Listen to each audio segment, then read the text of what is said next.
बाण घेऊन धावतायत आणि आपण सैराबाईला आजही पळतोय.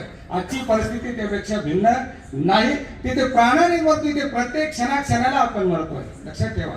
कारण जरी भुलभुलैया युग आहे, ग्लोबल युग आहे, आपण असं वाटतं की खूप आपल्या विकासाकडे आपली वाटचाल चालू आहे, पण खऱ्या अर्थाने आपण खूप शरीराने, विचाराने, आरोग्याने ढासळतोय.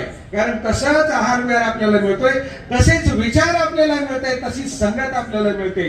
म्हणून परमेश्वराने सांगितलं की तू मला शरण ये.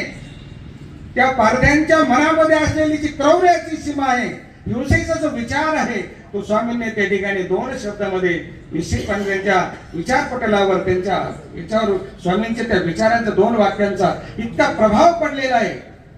हंगा हा जो प्राणी आहे, अभयदानाचा विचार आहे. लक्षात ठेवा. अत्यंत छोट्या कृतीपासून स्वामींचा हा अभयदानाचा विचार आहे. सावखेड्याचं चरित्र औसेचं, त्या कुत्र्याला औसेने दगड मारलेला आहे आणि जे पोळलेलं आहे, एक तर धड लाकूड त्याला मारलेला आहे, वरून त्याच्या मस्तकामध्ये त्या लाकडाचा प्रहार झालेला आहे आणि ते पोळलेलं आहे. ते सैर बाहेर पडत आहे, वळचणी खाली निघतंय, डोहामध्ये निघतंय, परंतु त्याला कुठे शांती लाभत नाहीये, कुठे त्याला सहारा मिळत नाहीये. आणि त्याचे ते सगळं स्वरूप पाहून, त्याची ती बिकट अवस्था पाहून स्वामींनी आपलं श्री मस्तक आपल्या 2 हाताने धरलेलं आहे. लक्षात ठेवा. आणि जसं मस्तक धरलं तसं त्या कुत्र्याच्या ज्या विवंचन आहे, त्याचा जो दाह आहे, तो शांत झालेला आहे. आणि औषध स्वामींनी त्यावेळेला शिक्षा पण केलेलं आहे. तुम्ही तुमचं संरक्षण करा, परंतु तुम्ही अशा मुक्या प्राण्यांना मारू नका. त्यातील कोणी माय बहीण असे की त्याला कोणी जेवण वाढून ठेवेल, तो त्याच्या भक्ष्याचा, त्याचा अन्नाचा शोध घेणारच आहे.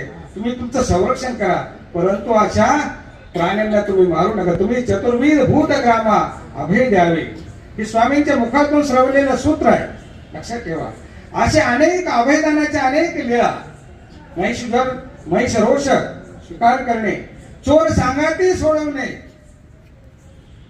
कोण आज असा व्यक्ती, आज जर आपल्याला एखाद्याच्या विचार लांछन जर एखाद्याला लागलेला असेल, तर आपण त्याचा सहवास नाही, त्याचं नाव सुद्धा घेणार नाही. नको बाबा, आपल्यावर सुद्धा ती पाळी येईल, आपल्याला जग समाज नाव ठेवेल. परंतु स्वामी सोबत आहे, आपल्या समय. त्या चोराच्या समय स्वामींनी स्वतःच्या पायात बेडी घालून घेतलेली आहे. आणि जे असेल पहिले संगीया, जिथे आहे तो पहिले संगीया, त्याला पहिले सोडा.